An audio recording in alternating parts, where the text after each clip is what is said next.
Good afternoon, everyone. It looked like there was going to be some apologies there for a second or two, but it looks like we do have everyone, so that's really good. Thank you very much.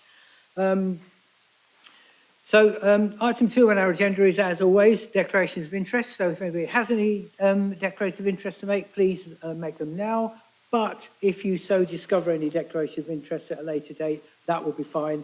You can bring those up as time permits.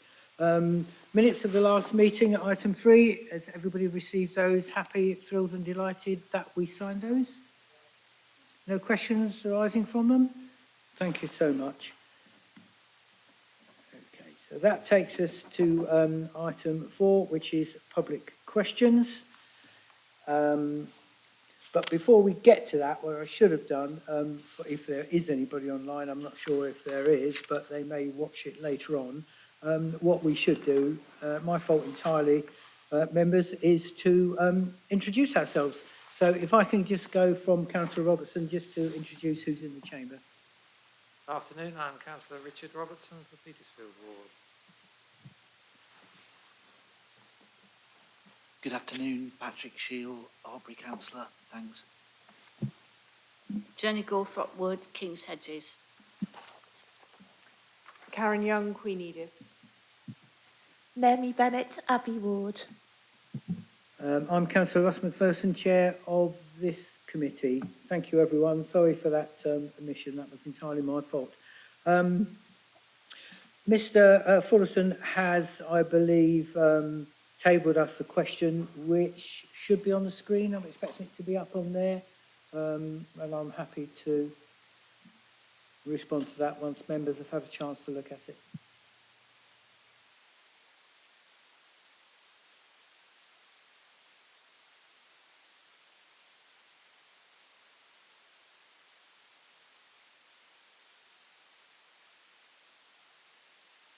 Happy you've had a chance to see that? Okay, thank you. As Mr. Fullerton is not here, we have a prepared response which I will read out, and it says, the Council and its officers take their duty to act in accordance with the Human Rights Act and any other legislation that has an impact on its residents. Officers and members of the Council work hard to ensure that these rules around this legislation are taken into account. And that is the statement that we have to Mr. Fullerton's question. And I don't believe we have any other public questions. We have no other public questions. Thank you so much. So just another short surprise for you all. I'm going to take item 7 now.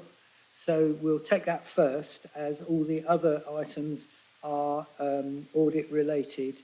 So I'm going to take this one, and Andrew Lim will speak to this one first of all, Andrew, I'm guessing, and then we'll go for responses from this item. So if we go straight to page 103, update to alternative options to area committees. Thank you. Mr. Lim. Thank you, Chair. Thank you, committee. I'll be brief in introducing this. I hope you've had a chance to have a look at the report.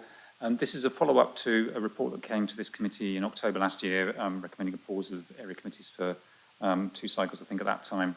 Since when, a number of things have happened. We've invited or procured an organisation called New Local to come and have a look at what we do, speak to some councillors, speak to some community representatives, including Mr. Carpen, and some officers, and have a look at what other councils do in this territory.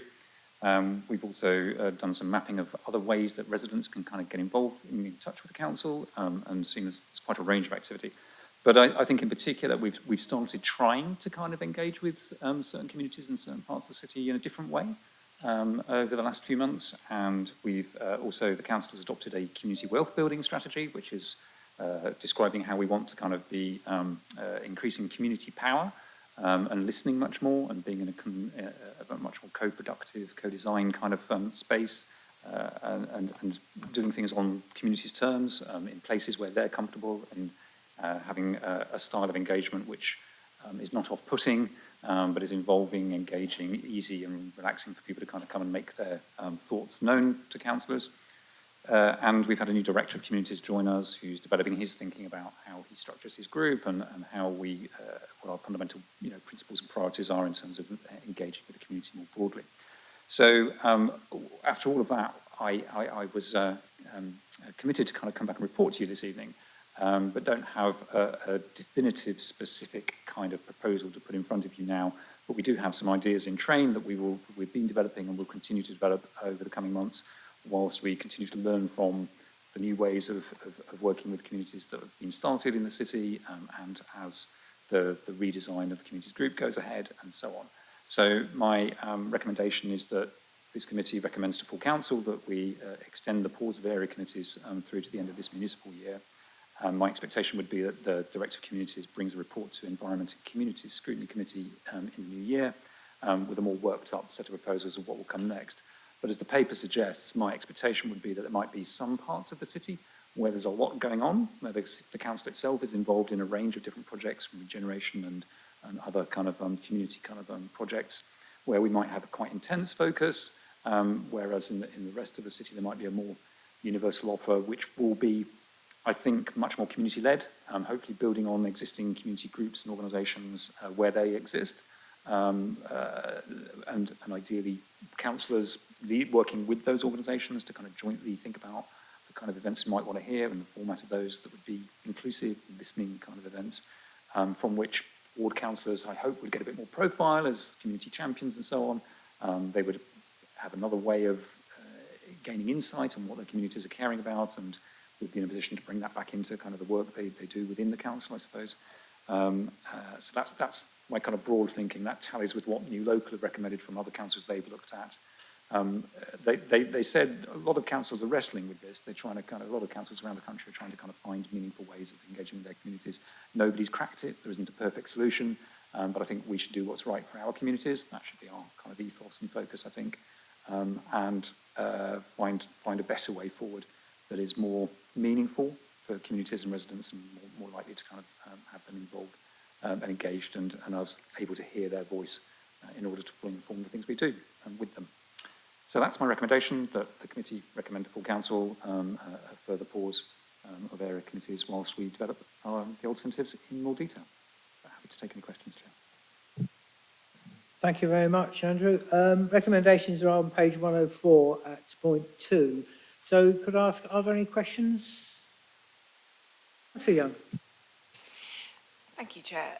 So I'd like to understand what's going on in East Barnwell. So how that's kind of what's happening there and how that's informing your decision making, and also what the next steps are in terms of what's going to happen exactly in the next 6 months. You're just going to be looking at more detail in these various options. Yeah, thank you.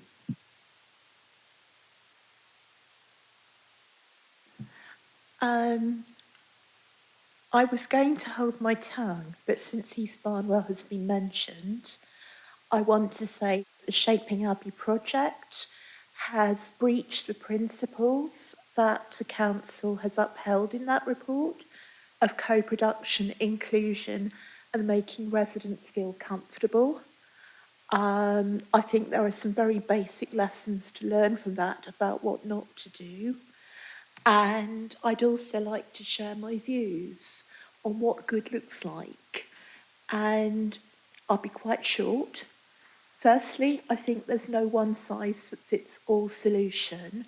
We should follow the objectives of the work we're doing in the community we're based in and shape our communication strategy to those objectives, those residents and that ward. Secondly, I think we need to remember our residents' expectations, and that is that primarily that we are here to listen. It's commonly said when managers discuss these things that we have 2 ears and 1 mouth, and that that is a sign that we should listen twice as much as we speak. Residents felt extremely uncomfortable about the Shaping Abbey meetings. We've had formal complaints about them. and a lot of other residents have expressed their dissatisfaction. But unfortunately, the more this council talks about co-production, the less it actually does it. Thank you. And I'm sorry to be so rude. I try to be a bit more diplomatic, but I'm really quite angry about the Shaping Abbey stuff. Any other questions for the officer before he responds? Andrew, over to you. Thank you, Chair. So there's two perspectives there, I suppose, on the what's been done under the banner of Shaping Abbey, and I think, as Councillor Bennett identifies, there's lessons to learn, so that's why we are where we are. So in answer to Councillor Young's question, kind of the next phase will include, I think, further iterations of that process, which I think has already, as I understand it, kind of it's tried to learn from the first one to the second one and so on, and I think. Sorry, Councillor Robertson. Councillor Robertson. Okay. So I think, yes, there will be a process of continued learning and feedback and kind of adapting so that when my colleague, the Director of Communities, comes forward with proposals in the new year, they will have been informed by that experience of kind of learning from what's going on in East Barnwell and so on.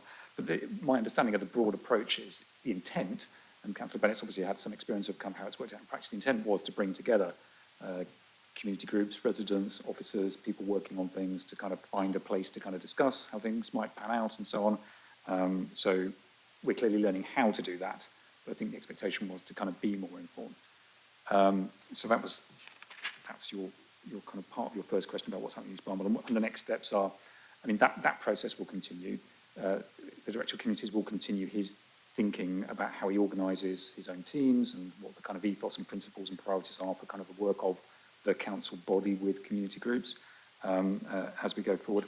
And I think in the paper, I tried to hint at where there is strong social capital, where there are community groups in existence, and where ward councillors have good relationships with them.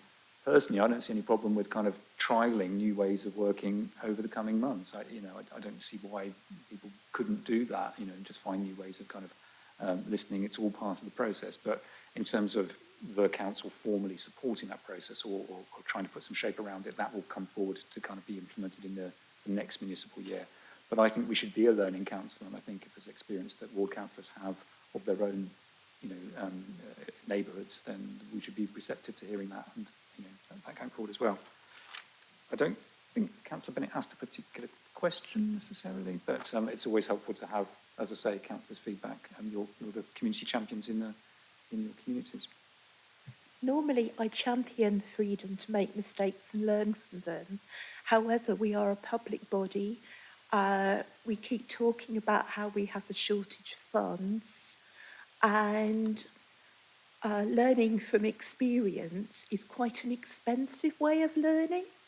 And I'd just like to see an agreement of basic principles, what good community consultation looks like, such as telling people what you're going to be talking about, not trying focus group styles in them without actually getting their consent and expectations to that, holding the meetings in times and places that are convenient for community and not during the working day, and actually consulting with the stakeholders. I try not to be negative, but as you can see, I'm not succeeding very well. I do thank Andrew for actually at least hinting at the problems in the report, but I would also point out that there were no feedback forms at the Shaping Abbey events, so there is no basis to conclude that they were a success and something that we should learn from. Thank you. Councillor Robertson. Thank you. Can I first say I think we should welcome this opportunity to look at alternative ways of working with our community. We really did find that the area committees were not working, and we need to find something better. Now, it doesn't sound as though we've achieved it very much yet. Could we have an understanding a bit more about the new local? Is it a separate organisation with experience that it brings with them to help us? Or is it something we've set up ourselves? It sounds as though it's the latter, but I don't think it is. It's an external organisation, isn't it not? So how come they've got it so wrong, according to Councillor Bennett they have anyway? You've taken my question as well. That's what I was going to ask about, Dennis. Councillor Young. Thank you, Chair. I also welcome the change. The Liberal Democrats were very concerned that the council continues to reach out to residents, which is why we were not terribly happy about pausing and not doing anything in the interim period. But I agree with Councillor Robinson. They really weren't working. People weren't coming to them, and we needed to rethink. So I'm also delighted that we're rethinking. Thank you for answering my earlier questions. My comment really on this is, I understand in East Barnwell there's a big building project going on, so there is something very concrete to talk about. And this council is building all over the place, so I can imagine that there will be opportunities in various parts of the city to have these discussions. I'm slightly concerned that when there's nothing happening, there won't be such a focus or a reason to get to, for the council officers to get together and go out and talk to people. So sort of my point really is how the longevity of that kind of arrangement, because what happens when all the building stops? Or, I mean, it's kind of, we just need to have a long-term solution in mind. I do like the idea of working with community groups because they are, very active in this city, which is a huge boon to all of us. So, I kind of await with interest what the conclusions are. I would like to say that can we not delay beyond a year? But that will be a year, and I think that should be ample time for all of us to have made a decision. Thank you, Chair.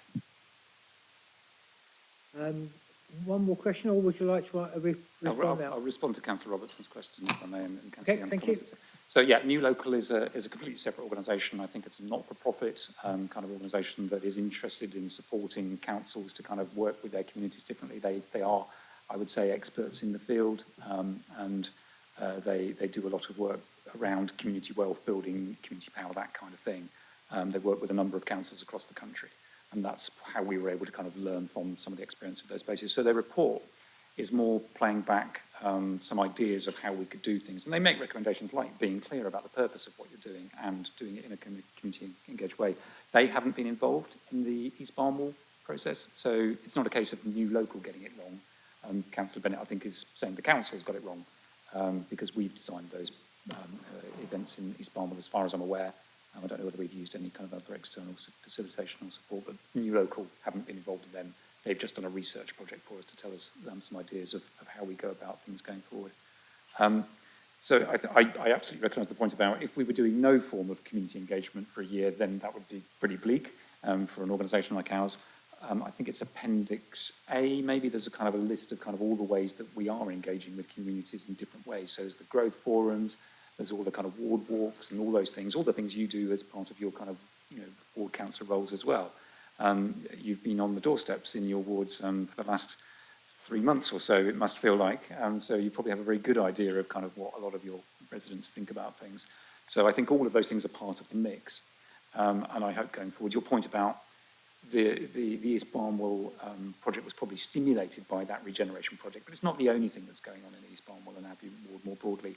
That the council and other people are involved in. And I think the idea of having some of those, probably only 2 or 3 maybe intense kind of engagement processes would be in the bits of the city where there is most complicated different trains of things going on that might need to be kind of brought together and made more coherent. The idea of what happens in the other places where there isn't a kind of urgent issue. Residents always have concerns, and obviously, yes, they wax and wane over time, and part of the experience of area committees was you'd get a big turnout if there was something bad happening that they didn't like and people wanted to kind of have their say about. Whereas a lot of the time, on a run-of-the-mill thing, there perhaps wasn't enough business to justify 4 things a year. And I think you brought a suggestion to the October meeting of this committee about how things could be. And I think what we're proposing is probably not a million miles away from what you're suggesting. It's more a case of asking the community what they care about and listening to that, rather than us necessarily trying to set the agenda ourselves in a more genuinely co-productive way, hopefully, if we can achieve that. We'll try. Is that helpful, Chair? Thank you very much, Andrew. Councillor Gorthwood, the floor is yours. Thank you for the presentation. So I too am glad that you're looking at different ways of communicating and engaging with residents rather than the area committees, because we only ever had really in the last decade really a few people turning up, even when, and you would get more people, but even when there was an issue to discuss, a clear issue, a building project. Now, of course, I represent King's Hedges. I live in the north of the city. So my own experience, when I was working of consultations, is that you set the criteria you're consulting on first. It makes it much easier. It doesn't make people very happy. What you're doing is actually a lot harder to listen and find out what people want, and then think of the ways you can communicate and the different groups. And you will always have some interest groups who will shout louder. So it's engaging with those who don't have much of a voice. That's a difficulty. I am concerned that in my own area that people will coalesce around an issue, but even then, trying to get the kind of residents groups to come together, like, if you have a planning application from, say, Unum, you might have 200 people turning up.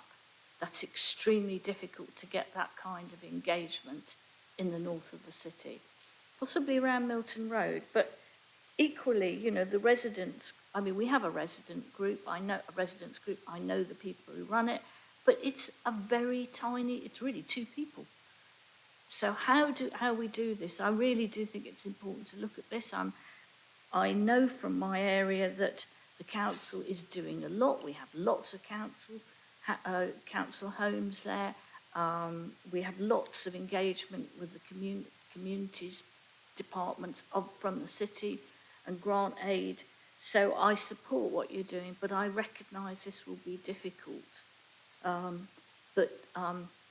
Yes, so I really want to make those comments that, keep looking and keep learning. Thank you.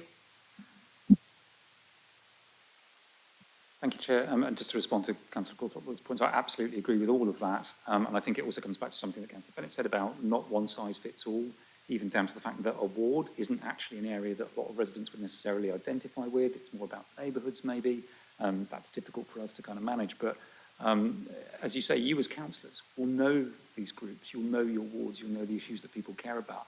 So in my head, this model going forward would give you more of a role in setting the agenda with those groups and kind of, finding what's an appropriate place, what's an appropriate frequency, time of day, all of those things as Councillor Bennett kind of flags. But I did want to kind of mention as well, Environment and Community Scrutiny Committee recently approved a different approach to kind of small grants going forward, and I don't see any reason why groups couldn't bid for some of that grant funding to help them organise some of these kind of events, for instance, so that there's a kind of almost a win-win that you're building the capacity of those groups to kind of represent their communities and so on as we go forward with this process.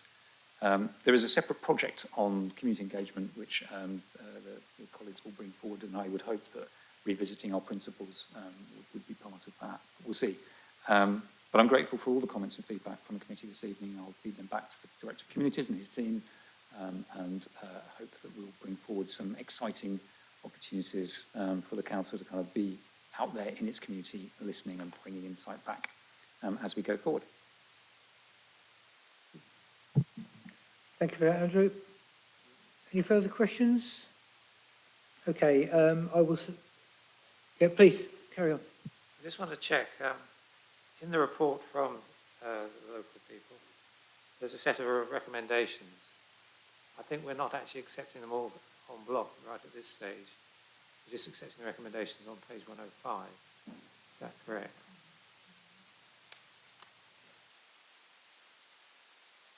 the officer. So which ones were you referring to? I've got 105 here. In the report on page 151, 152, there are recommendations of the report. That's not the same thing as the recommendations of the council report to us today.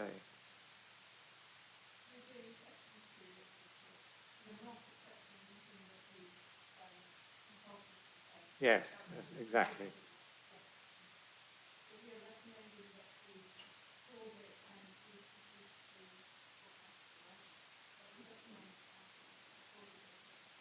Yeah, that's right. Because, as it says, area committees reports for the remainder of the municipal year 2024 to 25, while pilot work on alternatives continues, and while more detailed proposals are developed for implementation from the start of the municipal year 25-26. That is the recommendation. So, you okay with that? Councillor Young. Okay. I thought you had another question. In that case, then, if everyone's done on the questions, then I will take the vote on that recommendation to recommend to council as documented. All in favour? Okay, thank you so much. So that's unanimous. Thank you for that. In that case, then, that now takes us back to item 5. And Mark Hodgson from EY, welcome. Sorry for altering the agenda around at such short notice. There was a good reason for that. So my apologies to you for actually keeping waiting perhaps a little longer than I would normally do.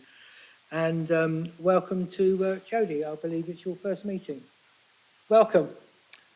The first of many. In that case then, if I can ask Mark to introduce this item, that would be fabulous. Sure, good evening. Thank you for the welcome. So, Mark Hodgson, I'm the audit partner from Ernst & Young. So I thought I'd give a little bit of context and background before delving into the two items, because I'm aware that the last time I was here, the membership has changed and there's quite a lot going on in the local audit world at the moment.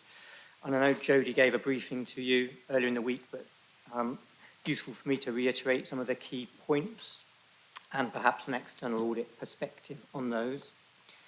So prior to the general election, there's been significant backlog in local government audits, which has been well publicised and well reported. There was 3 consultations through February around mechanisms for resetting and recovering the local audit market, and they were due to go through legislation at the same time the general election was called. Prior to the general election, there was cross-party support for the premise of that legislation and having a backstop date set in to have all audits up to 22-23 concluded, and therefore resetting the clock to be able to go forward into 23-24 and subsequent years. Clearly, the calling of the general election and a purdah period and some uncertainty about who the minister would be when the legislation didn't actually get through Parliament in time has had a little grey cloud over the whole landscape.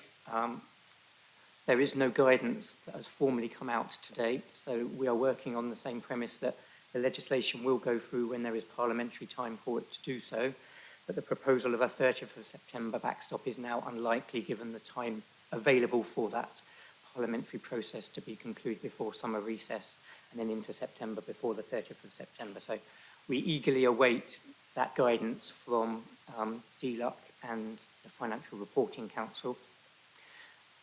But discussions with Jodie and other councils have just been open and transparent about what we know, what the timeline could be, and what impact that has on the audits.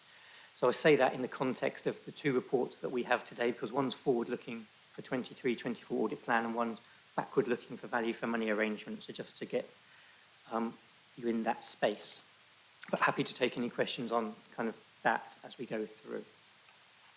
So in terms of the audit plan, which is item 6, 5, our audit plan is designed to set out the risks that we see that could have an impact on the audit opinion that we sign and to mitigate the risk of us giving the incorrect audit opinion as a firm.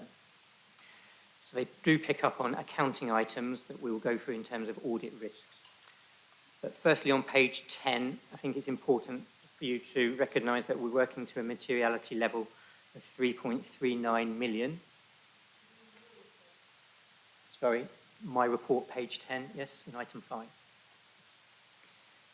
Page 10 of the 59.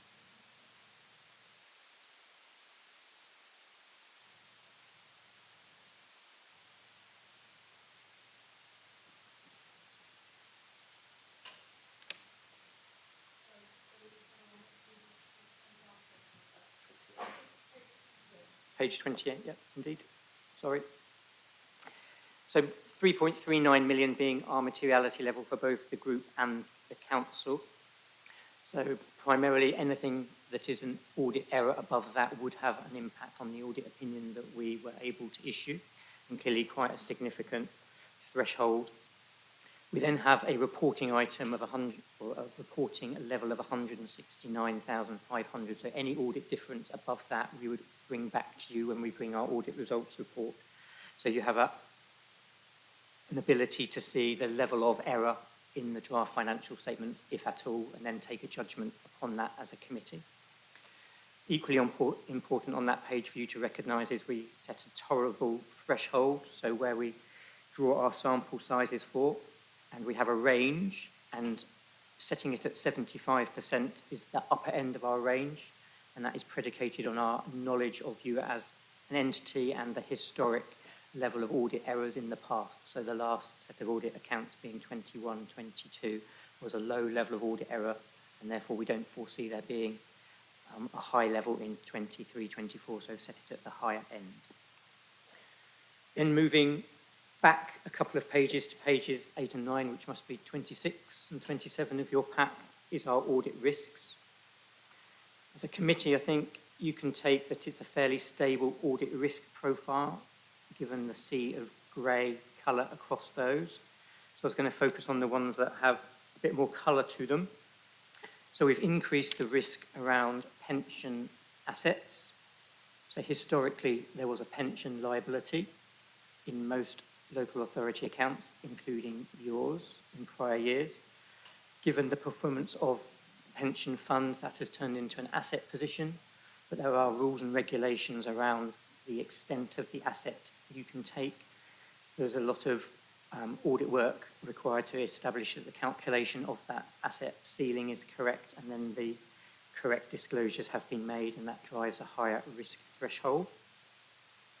We also have a new risk around HRA liabilities as a result of a rent regulation issue that is very historic but builds up over time, and therefore the council has a liability at the 31st of March 24, and clearly that liability, given the historic nature and the timing over which that regulation was breached, means there's a lot of estimation and judgment in coming to what the liability is, and clearly that requires audit focus, and that's why that has a higher risk profile as well. We have, however, been able to reduce the audit risk around land and building valuations. At the last time we had this as a risk, one of the trigger factors that took it to our highest level of significance was a new valuer. Clearly that valuer has now got 3 years worth of experience, and we were happy with the valuations they did in their first year in 21-22. So we don't see that as a higher risk trigger anymore, and have been able to reduce it to an inherent audit risk. In terms of our audit team, very consistent with Jacob and myself leading the audit. And in terms of the timeline, we have set out the timeline in there that we envisaged doing our audit in, with the ambition of reporting and signing our audit report by the end of November this year. Clearly the legislative issue that I talked about in my preamble does have a knock-on impact on that. So our ambition is to come in and do the audit and have it sitting, holding, waiting to be able to sign off when legislation goes through. And Jodie and I are in constant discussions about the appropriateness of the timing of that audit window for him and his team. Lastly, in terms of audit fee, this audit for 23-24 is the first year of a new 5-year contract with public sector audit appointments contract into which you opted in as a council, and it is public sector audit appointments' responsibility to set the audit fee. So we're just reporting the scale fee at which they have published and set it. So in terms of item 5 and our audit plan for 23-24, they're the highlights, but happy to take any questions before moving on. Councillor Robertson. The pensioner position is in credit. Now, this is a surprise. Well, we did know about it, but it is still a surprise. When it was a liability, did we include it in our balance sheet as a liability? Or were we allowed to assume that it would be covered by the actions of the pension fund over the ensuing years?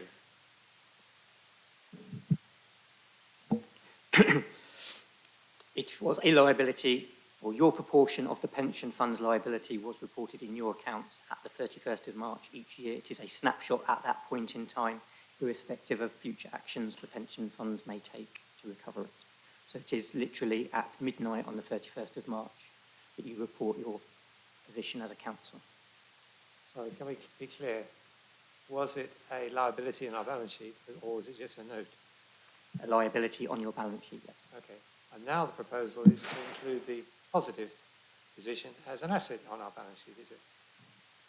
Equally correct. Where's the double entry for that? Because I don't think it should be anything too easily got at. I would rather carry that forward and think about whether it will stay as an asset into the future. One of the quirks of local government accounting is it goes into a reserve, a non-cash reserve, a technical accounting reserve, to deal with smoothing of issues such as that, moving from, well, a liability to a higher liability between years, or indeed a liability to an asset between years. So there is technical accounting behind it for the double entry. So it will just be carried forward and used probably to cover any liability under the pension scheme in the future. But it's a non-cash item, so it is literally just an accounting adjustment. It is the pension fund's responsibility to have sufficient liquidity to cover any liabilities for pension payments. I am reassured. Thank you. Councillor Young. Thank you, Chair. So part of the reason I understand for all the backlog is basically that there is more work to do in an audit than you were getting paid under the agreed framework. And that's caused the national issues, because that's the same across the board. Is that now resolved going forward? I mean, in other words, the problems that caused the backlog are not happening now. Is that the case? You highlight one of the issues that have driven the backlogs over probably the last decade. The requirements on auditors through regulation and financial reporting compliance went up at a disproportionate rate to the audit fee, and that was one of the characteristics that drove the backlog, yes. That has been covered by the new contract that I referenced from PSAA. As you see, the audit fee has gone up significantly to cover the additional audit responsibilities in any one audit period. Thank you. And what about the other issues then? Of course, the backlog, are they all, what are they, and are they resolved? So without going through the history, some of it was audit resourcing, which we have resolved as a firm and are fully staffed as a specialist team. Elements of it were resourcing on local authority side. It was a dearth of accountants, if we're honest, on both the audit and the professional side. That is still a challenge professionally for us and for preparers, which we're all trying to address, but it still underlies the profession going forward. There were a couple of technical accounting issues in there, such as infrastructure assets, which has now been resolved through the Professional Institute. And then COVID was a big issue in having to do audits remotely and not having contact with officers. So there was a whole myriad that almost created a perfect storm, but over a 5-7 year period. I thought I saw your hand about to raise. Councillor Gorthwood, please. Well, on the topic that Councillor Young has raised, I mean, do you think that the increase in fees will allow you to solve the resource issue you have with just getting accountants to take on the role, apart from the other points that you've already raised, such as the changes in audit, I'll say audit methodology, I don't know it yet. Thank you. So I think we and other firms have made big strides recently. And speaking on behalf of Ernst & Young, as I said, we are now fully resourced as a team. We've got very good cohort of new graduates coming in September. We're at full intake for that. So I think there are green shoots going forward. Clearly, the attractiveness of the profession is a significant issue for us and all firms, and we are committed to both the sector and have an ambition to make it more attractive, and are investing in that as a firm. So hopefully having an audit fee that reflects the amount of audit work that you have to do is part of that bigger solution, for sure. And of course, this is a national problem, am I right? Correct. Rather than just a local one. And the way the contracting is done, I know Jodie has explained this to us, but it is a national contract, and as a local authority, we're kind of bound to use someone who's one of the providers through that national contract. Is that right? And the fees are set nationally. Correct. Yes. Am I correct? Mm-hmm.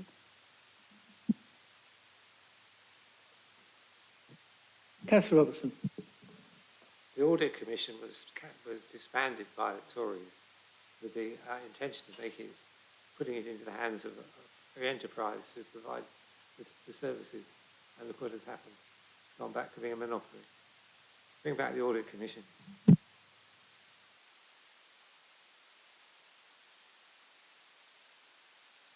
Sorry, Councillor Bennett, I didn't see you behind the screen, please.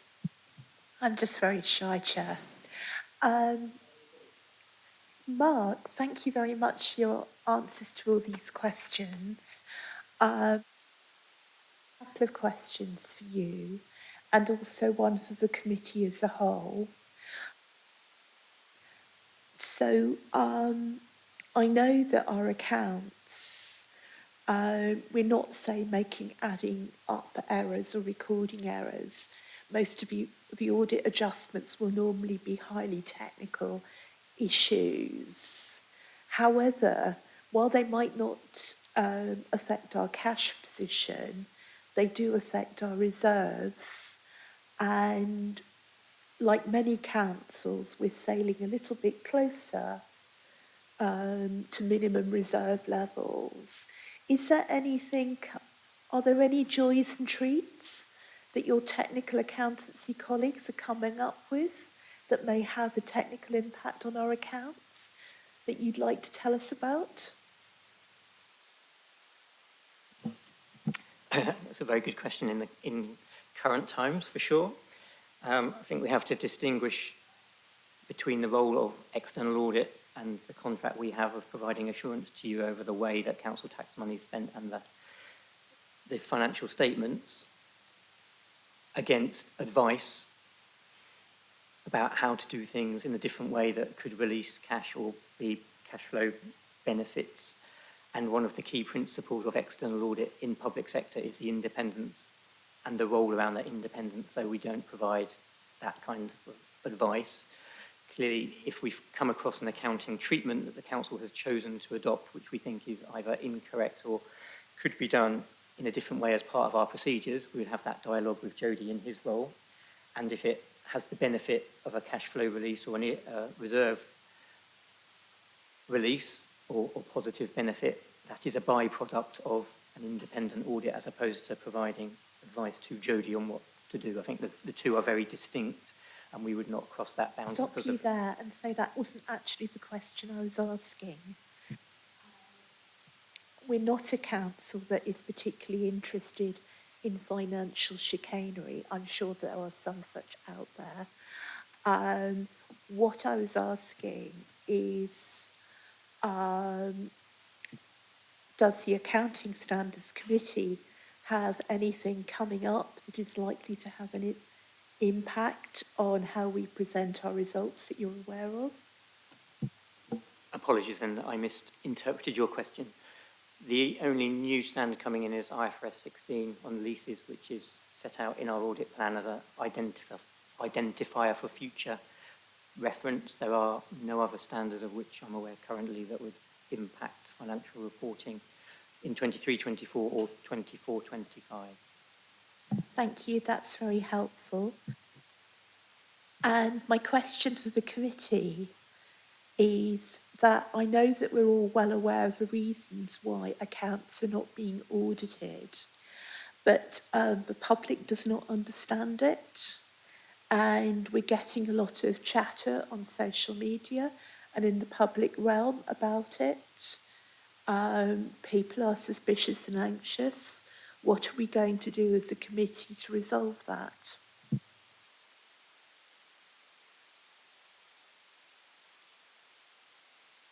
I'm afraid I have to say I haven't seen anything on social media at all. Nothing. And I can only speak personally. I haven't had one single person ever ask me about it either. So I really can't answer that at the moment. But we'll have a little chat to officers and see what the extent of that is. And if you'd be kind enough to let us know what some of those comments were and the direction and which social media, once we know the content of what's in there, then we would be a better place to respond adequately.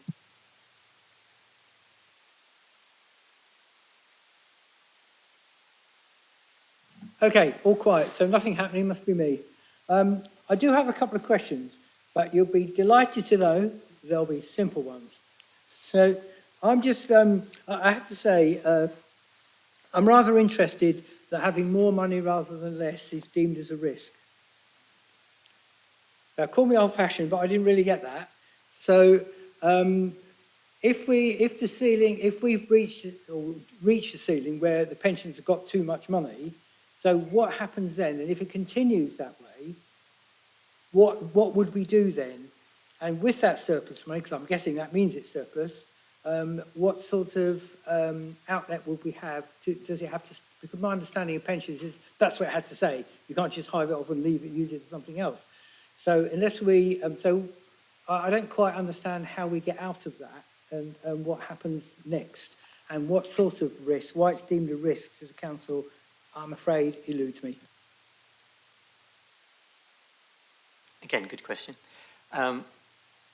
It's an audit risk because the level of disclosure and the calculation behind what you can correctly record in your accounts at the balance sheet date is limited by this regulation. So ensuring the calculation is correct is the audit risk. And moving from quite a significant deficit into what would be a significant asset on a pension fund, it's the extent of the movement that drives the risk, not necessarily the value of the asset at the end of the risk. Yes, because just reading on page 15 of 4.2, it says one new significant risk.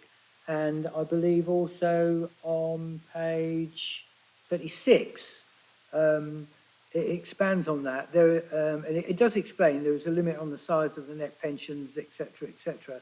And the last sentence in that paragraph is, we have identified pension fund assets as a significant risk. So I appreciate your answer, but I still don't get why it's a risk and how we get out of that. But somebody more knowledgeable than me may well be able to explain that. Councillor Young, perhaps you can. Well, if I can put it the way that the auditors don't like you overstating your assets. So it's a risk that we're saying that we've got more money than we have. That's it. That's the risk. It's not a risk to the council that we're going to run out of money so much as we might be misstating how good we are. Yeah, I understand we've got more, not less. It was just, I didn't get why that was a risk. That was all. And it's probably a very simple question to some of you, but I didn't get that. So I thought, especially when somebody's bank account goes up, we don't normally call it a risk. So I've just found that interesting. That's all. I have one more, if I may. Page 38. and that is the HRA. Now, I guess my question there is just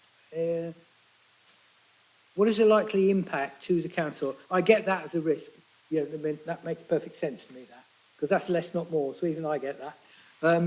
But what's the possible impact to the council? Do we actually know that, or is it just not just, but is it flagged up at the moment because it's potentially unknown, and we're sort of trying to ascertain exactly what the risk to the council is, or do we know what the risk to the council is and what the possible impact might be?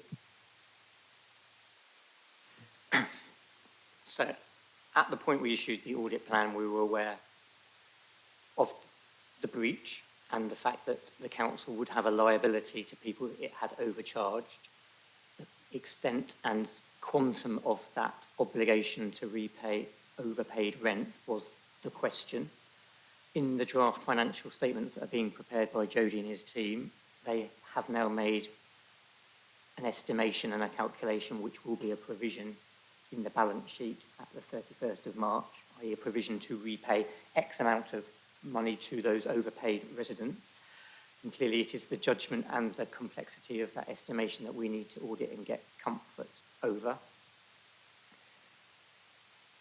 Expanding on your question, it said where else would it potentially have an impact? Any breach of regulation does have the potential for us to consider it under value for money responsibilities and the arrangements the council had in place for adhering to law and regulation. So we would need to consider that, as well as is the estimate for the provision the correct figure? And clearly, as it's repaying tenants, have you got an appropriate set of mechanisms for identifying those residents and then repaying them in a timely manner?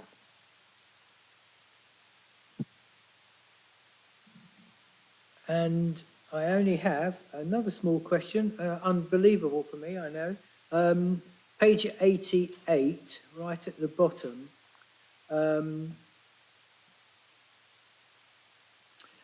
It says the issue above is evidence of a potential weakness in proper arrangements for supporting its statutory reporting requirements.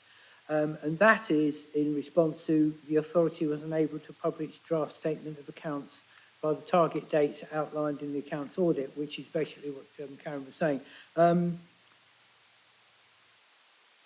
So perhaps it's just a terminology there, Mark, maybe, but the issue above is evidence of a potential weakness in the proper arrangements, but they're not our proper arrangements, are they? It was outside of our control. So maybe I'm just being pedantic that, maybe I'm just being extra protective of the council, I guess.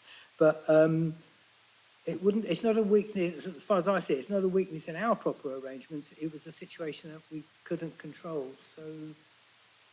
So good observation. I think there are two angles to this. So the council has a responsibility under the regulations to prepare and publish its own draft financial statement by a due date. That was the 31st of May in this year. And, well, for the year under which we're looking at, so that was May 23, and it didn't until June 23, so it missed the deadline. That is the council's responsibility as aside to completing the audit and publishing the accounts with an audit opinion. That's part two, if you like. So part one, the council didn't do, so there was a weakness that the arrangements for preparing those accounts were weak, which is what we refer to here. We were then able to get comfortable that the arrangements were appropriate and there was due reason for why it was 22 days late, and a notice of the reason behind the delay was transparently published on the council's website. So I'm comfortable that there is no underlying weakness in arrangement. So that's where we got to. So part one, council responsibility, part two, combined responsibility, and that's the national context I alluded to earlier. Thank you very much for all that. Any questions from anybody else? And so there's no vote for this one, dear members. It's just to note the report. And we are, I'm guessing, happy to do that. Thank you very much for all that, Mark. Sorry for all the questions. That will take us on to item 6 on page 39. And I guess you're still in the chair on this, or is Jody going to do this one? I would have thought. You reached for the microphone, it threw me off. Technically still me, but I think we've had some crossover from the last item as well. So this is our backward-looking review of the council's arrangements in relation to 22-23. So part of the reset principles is, whilst there might not be an audit opinion on the financial statements, the responsibility of the auditor in terms of value for money and did the council have appropriate arrangements in place during that year still remain. So we have completed our work on that, and this is the interim report before you, which, as the Chair said, identified one potential risk of weakness around the publication of the draft accounts, which I have covered, but no other risk of weaknesses across any of the other areas of responsibility. And then the report goes on to set out our commentary on what happened in 22-23 against some key criteria, and then we updated the underlying arrangements as part of Appendix 3 for how the council is run day to day. So a resident and a council taxpayer can see how key arrangements the council has in place are discharged in the year. So this report will remain as interim until the point at which we conclude the 22-23 audit, when that legislation I referred to actually comes out. And that's because we do have to take into account any issues through to that point which could have impacted on the 22-23 audit year. We don't envisage there being many in a normal course of action, but that is just the audit world. So this is the interim commentary at this point in time. Yeah, sorry, I realised I jumped the gun when as soon as I asked it, I thought, hang on, we're not there yet. So sorry about that, my apologies. Any questions, observations, members? Nothing to report? Okay, so recommendations are on page 79. Yeah, sorry, Councillor Robertson, please. How are we going to make sure we've got value for money from the audit fee when it's gone up by 150%? I did notice that, and I have to say, because you made your observations earlier, I sort of thought the same thing. I think Mark did make some allusion to why they'd gone up to that amount, but be quite happy to for Mark to expand on that.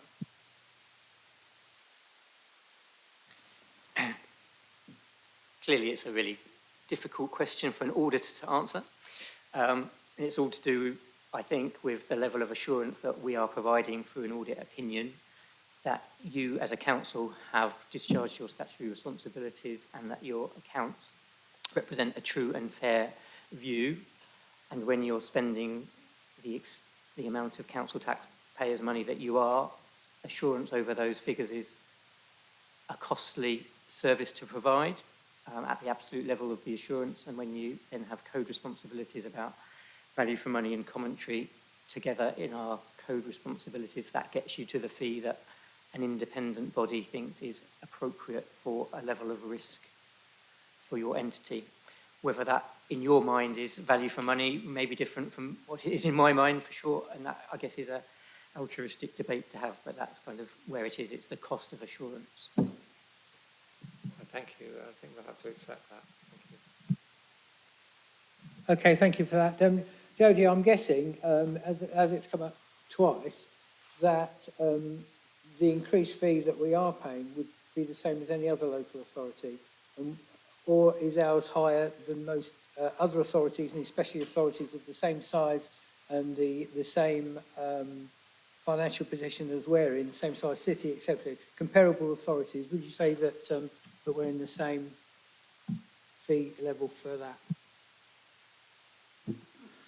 Yeah, I think the so-called scale fee, which is the base fee that PSAA set for the audit, is set on an individual authority by authority basis, and they look at lots of different factors such as the type of authority, the size, the complexity, any previous audit issues that have arisen. One thing that I would say is that the level of increase that we're seeing, that's around about 150%, is fairly consistent across the board, and PSAA do publish all of the scale fees on their website, so anybody can go on there and see the audit fee for any individual authority. And if you compare the fees for 22-23 with 23-24, they have all gone up by a roughly equivalent amount of around 150%. I think it's fair to say as well that in the two contracting periods prior to this one, PSAA have driven fees down quite hard, and I think that has been part of the issue with some of the backlog. Now, it's been a competitive tender process, so I think in fairness the audit firms have to share some of the responsibility for that, but I think just comparing 22-23 with 23-24 doesn't tell the full story. If you look at what the scale fees were, say, 10 years ago, you know, the increase over 10 years is maybe not quite so stark. Okay, thank you for that. Any other observations, questions? Going once, going twice? In that case, I think you can certainly say that your report has been noted. Sorry to shift everything about. So I think that brings us to the end of this meeting. Thank you everyone for being here this evening, and for Mark for showing up. Much appreciated. Thank you. Welcome again, Jodie.